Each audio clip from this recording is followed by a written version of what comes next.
Welcome everyone, তোমাদের সকলকে current affairs expert YouTube চ্যানেলে স্বাগত। আমি সন্দীপন স্যার। আজকে নতুন একটা ক্লাস তোমাদের সঙ্গে আমি বেশ কিছু কোশ্চেন নিয়ে আলোচনা করব আজকের ক্লাসে। তো ফার্স্ট কোশ্চেন তোমরা স্ক্রিনে দেখো কি রয়েছে। খুব গুরুত্বপূর্ণ একটা কোশ্চেন। কি রয়েছে কোশ্চেনটা? What is the total investment value of projects under implementation in the Sagarmala program? প্রথমত দেখো, এই যে সাগরমালা প্রজেক্ট, এটা আমাদের কোন মিনিস্ট্রি থেকে এই প্রজেক্টটাকে পরিচালনা করা হয়? মনে রাখবে, ministry of ports, shipping and waterways ministry. কি বললাম? মিনিস্ট্রি অফ পোর্টস অর্থাৎ বন্দর, তারপরে তোমার শিপিং শিপিং এবং মনে রাখবে ওয়াটারওয়েজ। এই যে মিনিস্ট্রি রয়েছে, এই মিনিস্ট্রি তোমার এই প্রজেক্টটাকে পরিচালনা করে থাকে। তাহলে আমাদের যদি কোশ্চেন করে এই সাগরমালা প্রজেক্ট বা প্রোগ্রাম, এই প্রোগ্রামটা কারা পরিচালনা করে বা কোন মিনিস্ট্রি? পোর্টস, শিপিং এবং ওয়াটারওয়েজ মিনিস্ট্রি থেকে এটা পরিচালনা করা হয়। তো এই প্রোগ্রামের অধীনে মনে রাখবে এখনো পর্যন্ত 839খানা প্রজেক্ট কাজ হয়েছে। তাদের মধ্যে কিছু কাজ অলরেডি সম্পূর্ণ হয়ে গেছে, আর কিছু কাজের এখনো অলরেডি চলছে। তো আমাদের কোশ্চেনটা যেটা, এই প্রোগ্রামে আমাদের মোট কত টাকা ব্যয় করা হয়েছে বা ইনভেস্টমেন্ট করা হয়েছে? তাহলে আনসারটা কত হবে? মনে রাখবে 5.79 লাখ ক্রোড়, যে অর্থটা তোমার এই প্রজেক্টে ব্যয় করা হয়েছে। খুব ভালো করে এটা মাথায় রেখো। তাহলে আমাদের যদি কোশ্চেন করে এই প্রজেক্টে কতগুলো কাজ হয়েছে, 839খানা, মানে প্রোগ্রামের অধীনে 839খানা 839 যে প্রজেক্টের উপর কাজ হয়েছে এই প্রোগ্রামের অধীনে, এবং তাতে টোটাল যেটা ইনভেস্টমেন্ট করা হয়েছে 5.79 লাখ ক্রোড়। আর এটা কোন মিনিস্ট্রি থেকে এটা পরিচালনা করা হয়? Port, shipping and waterways ministry. Okay, এবার আসি পরের কোশ্চেনে। পরের কোশ্চেনটা দেখো কি রয়েছে। বলছে where was the where was the national conference on environment 2025 held? অর্থাৎ 2025-এর তোমার এনভায়রনমেন্টের উপরে একটি ন্যাশনাল কনফারেন্স যেটা তোমার অনুষ্ঠিত হয়েছে। বাট কোশ্চেনটা করেছে এটা কোথায় অনুষ্ঠিত হয়েছে। প্রথমত দেখো, এই যে ন্যাশনাল কনফারেন্স যেটা এনভায়রনমেন্টের উপর হয়েছে, এটা কোথায় অনুষ্ঠিত হয়েছে? নিউ দিল্লিতে এটা অনুষ্ঠিত হয়েছে। এবং এটার উদ্বোধন কে করেছেন? আমাদের দেশের যিনি রাষ্ট্রপতি, তিনি এটার উদ্বোধন করেছেন এই কনফারেন্সে। আর আমাদের যদি কোশ্চেন হয় এটা কারা পরিচালনা করেছে, অর্থাৎ অর্গানাইজারের নাম যদি বলা হয়, মনে রাখবে এনজিটি, অর্থাৎ ন্যাশনাল গ্রিন ট্রাইব্যুনাল, যারাই কিনা তোমার এটাকে অর্গানাইজ করেছে। ওকে, এবার আসি পরের কোশ্চেনে। নেক্সট কোশ্চেন কি বলেছে? Which private European aerospace company launch spectrum rocket? দেখো, এই যে স্পেকট্রাম রকেট, এটা লঞ্চ করার 30 সেকেন্ডের মধ্যে এই রকেটটা ভেঙে পড়ে। এবং কোশ্চেনটা করেছে কোন প্রাইভেট ইউরোপিয়ান অ্যারোস্পেস কোম্পানি এই রকেটটাকে লঞ্চ করেছিল? তাহলে মনে রাখবে এটা কারা লঞ্চ করেছিল? ইজার অ্যারোস্পেস। এবং এই সংস্থাটা কোথাকার সংস্থা? মনে রাখবে এই অ্যারোস্পেস কোম্পানিটা জার্মানির একটি সংস্থা। এবং এটা প্রতিষ্ঠা হয়েছিল কবে, বা বলতে পারো ফাউন্ডেড হয়েছিল 2018 সালে এটা প্রতিষ্ঠা পায়। তো তারাই একটি রকেট, কি রকেটটা? স্পেকট্রাম রকেট, এটাকে লঞ্চ করে এবং লঞ্চ করার 30 সেকেন্ডের মধ্যে এটা তোমার ভেঙে পড়ে। ওকে, এবার আসি নেক্সট কোশ্চেনে। নেক্সট কোশ্চেনটা দেখো কি রয়েছে, ইম্পর্টেন্ট কোশ্চেন। বলেছে who won the women singles title at the 2025 Miami open? প্রথমত এই মিয়ামি কোথাকার শহর? এটা ইউএস এর একটা শহর যেখানে এই ওপেনটা অনুষ্ঠিত হয়েছে। আর এখানে আমাদের কোশ্চেনটা করেছে মেয়েদের সিঙ্গেলসে এই টুর্নামেন্টটা কে জয়লাভ করেছে? তো মনে রাখবে অ্যারিনা সাবালেঙ্কা, তিনি তোমার এটা জয়লাভ করেছিলেন। কি নাম বললাম? Arena Sabalenka. এবং এই অ্যারিনা সাবালেঙ্কা কোন দেশের একজন লন টেনিস প্লেয়ার? মনে রাখবে বেলারুশ। আর রানার্স কে হয়েছিল মেয়েদের সিঙ্গেলসে? জেসিলা পেগুলা, তিনি কোন দেশের? USA.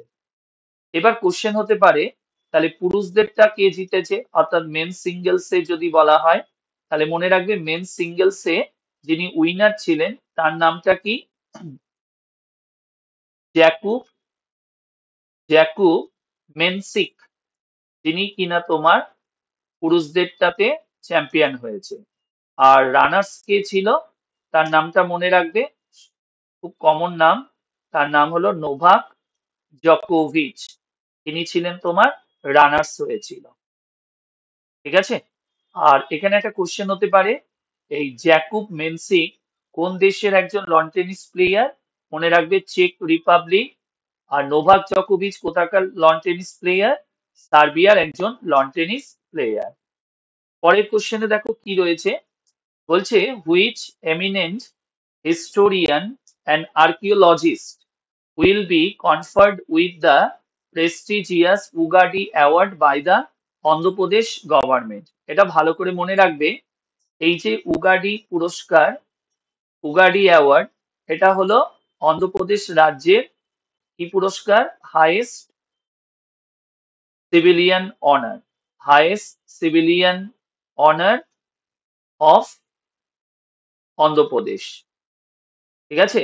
Highest civilian honour of Andhra Pradesh, অর্থাৎ অন্ধ্রপ্রদেশ রাজ্যের সর্বোচ্চ নাগরিক সম্মান। যেমন আমাদের দেশের সর্বোচ্চ নাগরিক সম্মান কি? ভারতরত্ন, তেমনি এটা ওই স্টেটের সর্বোচ্চ নাগরিক সম্মান। তো এই পুরস্কারটাই এবছরে কাকে প্রদান করা হয়েছে? মনে রাখবে মাইনা সোয়ামী, যাকেই কিনা তোমার এই প্রাইজটা প্রদান করা হয়েছে। কাকে দেয়া হয়েছে বললাম? মাইনা সোয়ামী। এবং এনাকে কিসের জন্য এই পুরস্কারটা দেয়া হয়েছে? মনে রাখবে বেশ কিছু হিস্টোরিক্যাল অ্যাক্টিভিটি এবং সোশ্যাল সার্ভিসের জন্য তাকে এই পুরস্কারটা প্রদান করা হয়েছে। তাকে, এই মাইনাস সোয়ামীকে। খুব ভালো করে এটা মাথায় রেখো। এখানে আরেকটা কোশ্চেন হতে পারে, এই যে উগাডি অ্যাওয়ার্ড, এছাড়াও উগাডি হলো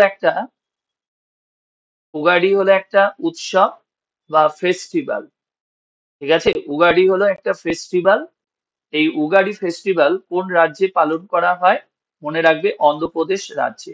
অর্থাৎ অন্ধ্রপ্রদেশে যারা তেলেগু যারা মানুষ রয়েছে, তো তাদের এটা একটা নিউ ইয়ার ফেস্টিভ্যাল হিসাবে এটা সেলিব্রেট করা হয়।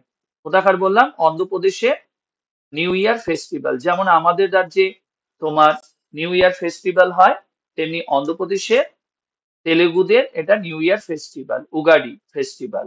আর এখানে উগাডিটা হলো একটা পুরস্কার হিসাবে বলা হয়েছে, যেটা অন্ধ্রপ্রদেশের সর্বোচ্চ নাগরিক সম্মান। তো এই পুরস্কারটাই কে পেয়েছে? মাইনা সোয়ামী।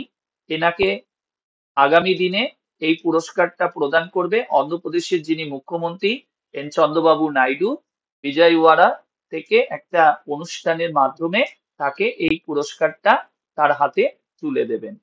ঠিক আছে? এবার আসি পরের কোশ্চেনে। পরের কোশ্চেনে কি বলেছে? How many total medals did India win at the Asian wrestling championship? Asian wrestling championship 25 held in Aman, Jordan. এটা খুব ইম্পর্টেন্ট, এবারে ক্লার্কশিপের পরীক্ষাতেও কোশ্চেনটা এসেছিল যে আমান কোন দেশের রাজধানী? তাহলে জর্ডানের ক্যাপিটাল। তো সেখানেই আমাদের এশিয়ান রেসলিং চ্যাম্পিয়নশিপ অনুষ্ঠিত হয়েছে।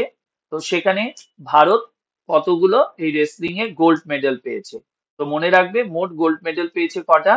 10টা গোল্ড পেয়েছে। তাদের মধ্যে তোমার গোল্ড পেয়েছে কটা? একটা। আর যদি বলা হয় তোমার কি পেয়েছে? সিলভার মেডেল পেয়েছে 3টে, আর তোমার ব্রোঞ্জ মেডেল পেয়েছে 6টা। এবার কোশ্চেন হতে পারে, এই গোল্ড মেডেল যিনি পেয়েছেন তার নামটা কি? খুব ভালো করে এই নামটা মাথায় রেখো। কি নাম? মানিষা মানিষা ভানওয়ালা, তিনি তোমার এই গোল্ডটা পেয়েছেন। এবার কোশ্চেন হতে পারে, এই মানিষা ভানওয়ালা কত কেজি বিভাগে পেয়েছে? অর্থাৎ ওমেন্স বিভাগে 62 কেজি বিভাগে, অর্থাৎ ওমেন্স ক্যাটাগরি 62 কেজি বিভাগে কত 62 কেজি বিভাগে তিনি এই পুরস্কারটা পেয়েছেন। কি পেয়েছেন? গোল্ড মেডেল পেয়েছেন। কোন খেলায়? Asian wrestling championship. তো সেটা এবছরে কোথায় হয়েছে বললাম? আমান, জর্ডানে অনুষ্ঠিত হয়েছে।